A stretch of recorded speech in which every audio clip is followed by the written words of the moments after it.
Dan inilah kisah Nabi Ibrahim, Rasul Ulul Azmi yang tidak mempandi bakar. Nabi Ibrahim adalah nabi yang diutus oleh Allah untuk berdakwah kepada kaum Kaldan. Kaum ini dikenal dengan penyembah berhala dengan rajanya yang angkuh yaitu Raja Namrud. Nabi Ibrahim merupakan ayahanda para nabi. Beliau memiliki putra yaitu Nabi Ismail. Kelahiran Nabi Ibrahim dimimpikan Raja Namrud, dikisahkan pada suatu malam, di negeri Babilonia. Raja Namrud bermimpi ada seorang anak laki-laki yang masuk ke kamar istirahatnya. Anak itu mendekatinya lalu mendekatkan tangannya kepada Raja Namrud untuk melepaskan mahkota yang ia kenakan. Raja Namrud tidak bisa berbuat apa-apa. Anak kecil itu lalu membanting mahkota Raja Namrud hingga hancur berkeping-keping. Seketika ia terbangun dengan penuh keringat dingin. Keesokan harinya, ia mengumpulkan semua peramal untuk menjelaskan maksud mimpi yang dialaminya. Salah seorang peramal mengatakan bahwa mimpi yang dialaminya adalah pertanda besar untuk kehancurannya. Peramal itu mengatakan, akan lahir anak laki-laki yang kelak akan melenyapkan seluruh kekuasaan Raja Namrud. Raja Namrud memerintahkan untuk membunuh semua bayi laki-laki yang lahir di negeri itu. Para prajurit kerajaan mendatangi setiap ibu hamil. Salah seorang pembuat patung terbaik yang bernama Azar memiliki istri yang tengah hamil besar. Karena ketakutan akan dibunuh oleh Raja Namrud, istri Azar pun melarikan diri dari rumah. Hingga lahirlah Nabi Ibrahim yang kelak saat dewasa menjadi jawaban atas mimpi kehancuran Raja Namrud. Nabi Ibrahim semasa kecil, ia adalah seseorang yang akalnya cemerlang sejak beliau berusia muda. Allah menghidupkan hatinya dan akalnya dan memberinya hikmah sejak masa kecilnya. Nabi Ibrahim mengetahui saat beliau masih kecil bahwa ayahnya seseorang yang membuat patung-patung yang unik. Pada suatu hari, ia bertanya terhadap ciptaan ayahnya kemudian ayahnya memberitahunya bahwa itu adalah patung-patung dari Tuhan-Tuhan. Nabi Ibrahim sangat keheranan melihat hal tersebut, kemudian timbul dalam dirinya melalui akal sehatnya penolakan terhadapnya. Uniknya, Nabi Ibrahim justru bermain-main dengan patung itu saat ia masih kecil. Bahkan terkadang ia menunggangi punggung patung-patung itu seperti orang-orang yang biasa menunggang keledai dan binatang tunggangan lainnya. Pada suatu hari, ayahnya melihatnya saat menunggang punggung patung yang bernama Marduh. Saat itu juga ayahnya marah dan memerintahkan anaknya agar tidak bermain-main dengan patung itu lagi. Ibrahim bertanya, "Patung apakah ini wahai ayahku?" Kedua telinganya besar, lebih besar dari telinga kita. Ayahnya menjawab, "Itu adalah Marduh, Tuhan para Tuhan wahai anakku," dan kedua telinga yang besar itu sebagai simbol dari kecerdasan yang luar biasa. Ibrahim tampak tertawa dalam dirinya padahal saat itu beliau baru menginjak usia 7 tahun. Suatu hari, Ibrahim bertanya kepada ayahnya, "Siapa yang menciptakan manusia wahai ayahku?" Si ayah menjawab, "Manusia, karena akulah yang membuatmu dan ayahku yang membuat aku."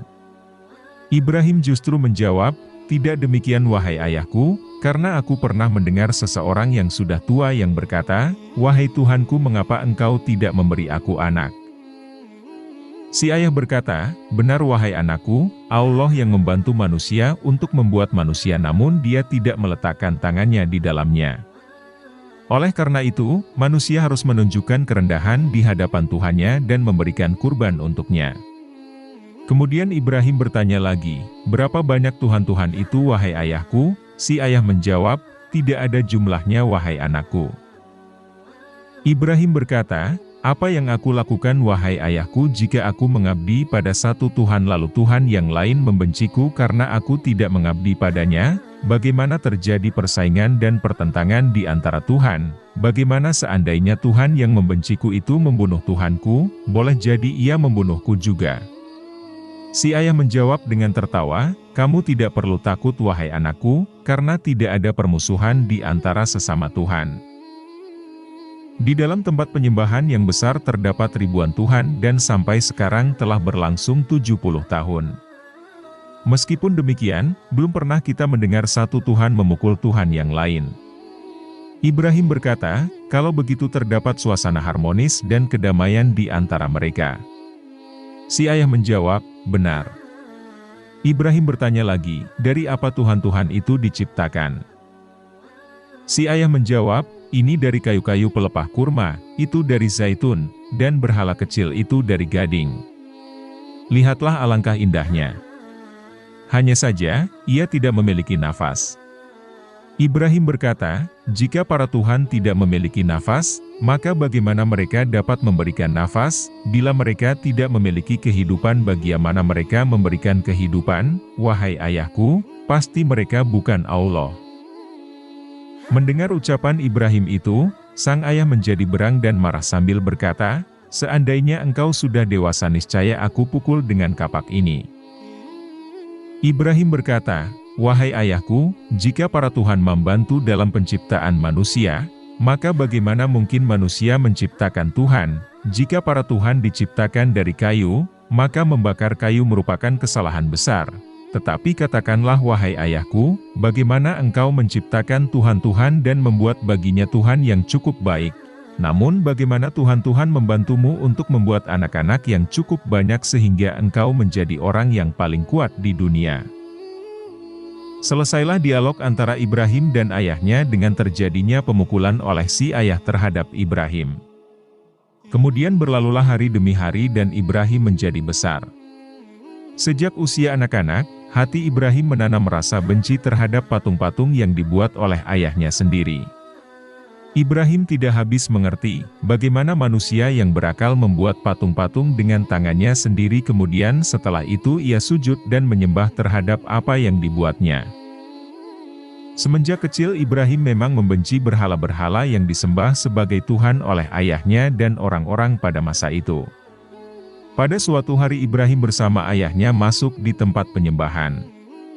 Saat itu terjadi suatu pesta dan perayaan di hadapan patung-patung, dan di tengah-tengah perayaan tersebut terdapat seorang tokoh dukun yang memberikan pengarahan tentang kehebatan Tuhan berhala yang paling besar. Dengan suara yang penuh penghayatan, dukun itu memohon kepada patung agar menyayangi kaumnya dan memberi mereka rezeki. Tiba-tiba keheningan saat itu dipecah oleh suara Ibrahim yang ditujukan kepada tokoh dukun itu, "Hai tukang dukun, ia tidak akan pernah mendengarmu. Apakah engkau meyakini bahwa ia mendengar?" Saat itu manusia mulai kaget, mereka mencari dari mana asal suara itu. Ternyata mereka mendapati bahwa suara itu suara Ibrahim. Lalu tokoh dukun itu mulai menampakkan kerisauan dan kemarahannya. Tiba-tiba si ayah berusaha menenangkan keadaan dan mengatakan bahwa anaknya sakit dan tidak mengetahui apa yang dikatakan. Lalu keduanya keluar dari tempat penyembahan itu. Si ayah menemani Ibrahim menuju tempat tidurnya dan berusaha menidurkannya dan meninggalkannya setelah itu. Namun, Ibrahim tidak begitu saja mau tidur ketika beliau melihat kesesatan yang menimpa manusia. Beliau pun segera bangkit dari tempat tidurnya. Beliau bukan seorang yang sakit, beliau merasa dihadapkan pada peristiwa yang besar. Beliau menganggap mustahil bahwa patung-patung yang terbuat dari kayu-kayu dan batu-batuan itu menjadi Tuhan bagi kaumnya. Ibrahim keluar dari rumahnya menuju ke gunung.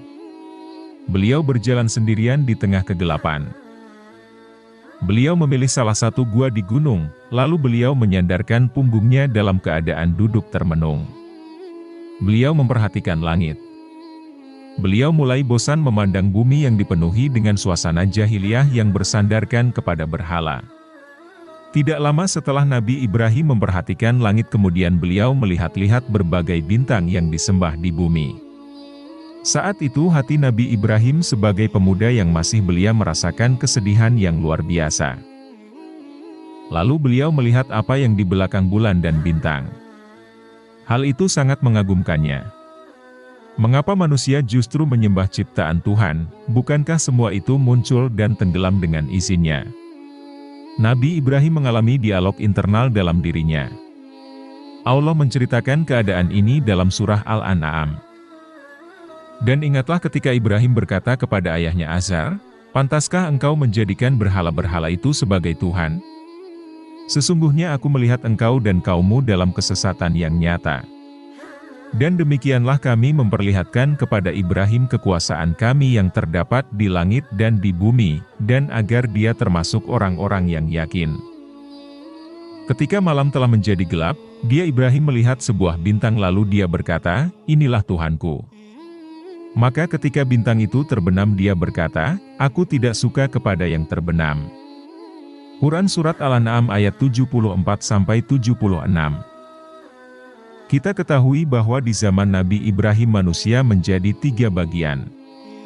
Sebagian mereka menyembah berhala, sebagian lagi menyembah bintang, dan sebagian yang lain menyembah para raja. Hari demi hari berlalu sejak saat itu, Nabi Ibrahim terus menentang para penyembah berhala, matahari, bulan dan raja.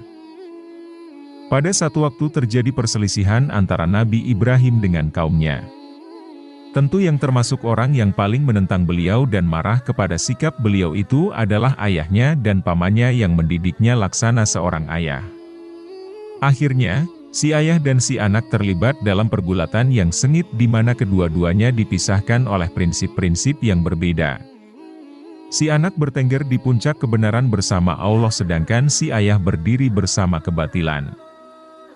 Si ayah berkata kepada anaknya, "Sungguh besar ujianku kepadamu wahai Ibrahim. Engkau telah berkhianat kepadaku dan bersikap tidak terpuji kepadaku." Ibrahim menjawab, "Wahai Bapakku, mengapa kamu menyembah sesuatu yang tidak dapat mendengar, tidak melihat dan tidak dapat menolong kamu sedikitpun? Wahai Bapakku, sesungguhnya telah datang kepadaku sebagian ilmu pengetahuan yang tidak datang kepadamu, maka ikutilah aku, niscaya aku akan menunjukkan kepadamu jalan yang lurus." Sang ayah segera bangkit dan ia tak kuasa lagi untuk meledakkan amarahnya kepada Ibrahim. "Jika engkau tidak berhenti dari dakwahmu ini, sungguh aku akan merajammu. Aku akan membunuhmu dengan pukulan batu. Demikian balasan siapapun yang menentang Tuhan. Keluarlah dari rumahku, aku tidak ingin lagi melihatmu." Keluar. Akhirnya, pertentangan itu membawa akibat pengusiran Nabi Ibrahim dari rumahnya, dan beliau pun terancam pembunuhan dan perajaman. Meskipun demikian, sikap Nabi Ibrahim tidak pernah berubah. Beliau tetap menjadi anak yang baik dan nabi yang mulia. Beliau berdialog dengan ayahnya dengan menggunakan adab para nabi dan etika para nabi. Nabi Ibrahim pun keluar dari rumah ayahnya. Beliau meninggalkan kaumnya dan sesembahan-sembahan selain Allah. Beliau menetapkan suatu urusan dalam dirinya. Beliau mengetahui bahwa di sana ada pesta besar yang diadakan di tepi sungai di mana manusia-manusia berbondong-bondong menuju ke sana. Beliau menunggu sampai perayaan itu datang di mana saat itu kota menjadi sunyi karena ditinggalkan oleh manusia yang hidup di dalamnya dan mereka menuju ke tempat itu. Jalan-jalan yang menuju tempat penyembahan menjadi sepi dan tempat penyembahan itu pun ditinggalkan oleh penjaganya. Semua orang mengikuti pesta itu. Dengan penuh hati-hati, Ibrahim memasuki tempat penyembahan dengan membawa kapak yang tajam. Ibrahim melihat patung-patung Tuhan yang terukir dari batu-batu dan kayu-kayu. Ibrahim pun melihat makanan yang diletakkan oleh manusia di depannya sebagai hadiah dan nazar. Ibrahim mendekat pada patung-patung itu. Kepada salah satu patung dengan nada bercanda ia berkata, "Makanan yang ada di depanmu hai patung telah dingin. Mengapa engkau tidak memakannya?" Namun patung itu tetap membisu. Ibrahim pun langsung mengangkat kapak yang ada di tangannya dan mulai menghancurkan tuhan-tuhan yang palsu yang disembah oleh manusia. Ibrahim menghancurkan seluruh patung-patung itu dan hanya menyisakan satu patung, lalu beliau menggantungkan kapak itu di lehernya. Setelah melaksanakan tugas itu, beliau pergi menuju ke gunung. Beliau telah bersumpah untuk membawa suatu bukti yang jelas, bahkan bukti praktis tentang kebodohan kaumnya dalam menyembah selain Allah. Akhirnya, pesta perayaan itu selesai dan manusia kembali ke tempat mereka masing-masing. Dan ketika salah seorang masuk ke tempat sembahan itu ia pun berteriak. Manusia-manusia datang menolongnya dan ingin mengetahui apa sebab di balik teriakan itu. Dan mereka mengetahui bahwa Tuhan-Tuhan semuanya telah hancur yang tersisa hanya satu. Mereka mulai berpikir siapa penyebab semua ini. Akhirnya mereka pun mengetahui dan menyadari bahwa ini adalah ulah Ibrahim yang telah mengajak mereka untuk menyembah Allah. Mendengar kabar ini, Raja Namrud marah dan menghampiri Nabi Ibrahim yang diyakininya sebagai pelaku. "Wahai Ibrahim, bukankah engkau yang telah menghancurkan berhala-berhala ini?" tanya Raja Namrud. Dengan tegas, Nabi Ibrahim menjawab, "Bukan." Jawaban tersebut membuat Raja Namrud semakin marah dan menuding Nabi Ibrahim sebagai pelaku. Namun Nabi Ibrahim justru menjawab, "Tanyakan saja dengan berhala yang paling besar itu, mungkin saja berhala yang paling besarlah yang melakukannya, karena terdapat kapak di lehernya." Saat itulah Raja Namrud membantah dengan berkata, "Mana mungkin patung berhala dapat berbuat semacam itu?" Mendengar jawaban Raja Namrud, Nabi Ibrahim membalas dengan tegas, "Kalau begitu, kenapa engkau menyembah berhala yang tidak dapat berbuat apa-apa?" Jawaban Nabi Ibrahim ini membuat Raja Namrud semakin marah. Dikuasai emosi dan kekufuran terhadap kuasa Allah, Raja Namrud kemudian memerintahkan pasukan untuk menangkap Nabi Ibrahim. Penasihat kerajaan menyarankan Raja Namrud untuk membakar Nabi Ibrahim hidup-hidup sebagai hukuman. Tersebarlah berita itu di kerajaan dan di seluruh negeri. Manusia-manusia berdatangan dari berbagai pelosok. Mereka berdatangan dari gunung-gunung, dari berbagai desa, dan dari berbagai kota untuk menyaksikan balasan yang diterima bagi orang yang berani menentang Tuhan, bahkan menghancurkannya. Mereka menggali lubang besar yang dipenuhi kayu-kayu, batu-batu, dan pohon-pohon lalu mereka menyalakan api di dalamnya. Kemudian mereka mendatangkan manjanik, yaitu suatu alat yang dapat digunakan untuk melempar Nabi Ibrahim ke dalam api sehingga ia jatuh ke dalam lubang api. Mereka meletakkan Nabi Ibrahim setelah mereka mengikat kedua tangannya dan kakinya pada manjanik itu. Api pun mulai menyala dan asapnya mulai membumbung ke langit. Manusia yang melihat peristiwa itu berdiri agak jauh dari galian api itu karena saking panasnya. Lalu, seorang tokoh dukun memerintahkan agar Ibrahim dilepaskan ke dalam api. Tiba-tiba malaikat Jibril berdiri di hadapan Nabi Ibrahim dan bertanya kepadanya, "Wahai Ibrahim, tidakkah engkau memiliki keperluan?" Nabi Ibrahim menjawab, "Aku tidak memerlukan sesuatu darimu." Nabi Ibrahim pun dilepaskan lalu dimasukkan ke dalam kubangan api. Nabi Ibrahim terjatuh dalam api. Api pun mulai mengelilinginya. Lalu Allah menurunkan perintah kepada api. Allah berkata, "Wahai api, jadilah engkau dingin dan membawa keselamatan kepada Ibrahim."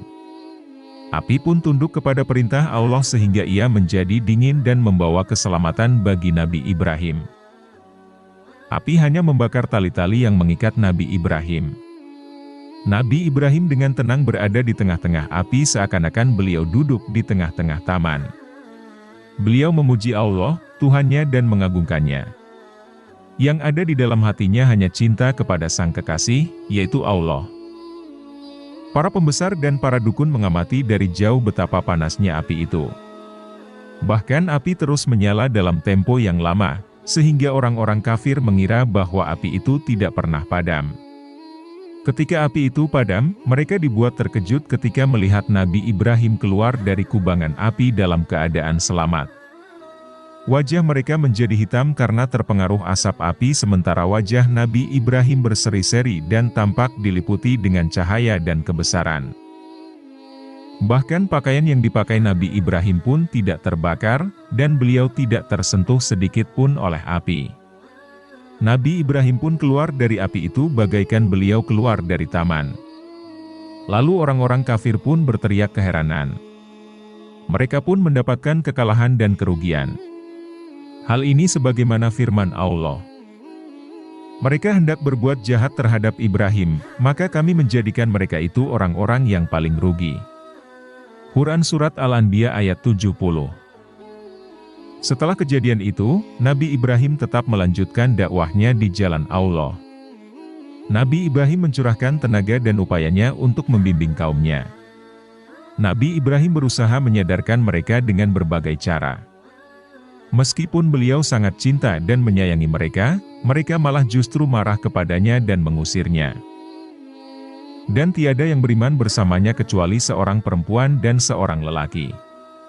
Perempuan itu bernama Sarah yang kemudian menjadi istrinya, sedangkan laki-laki itu adalah Lut yang kemudian menjadi nabi setelahnya.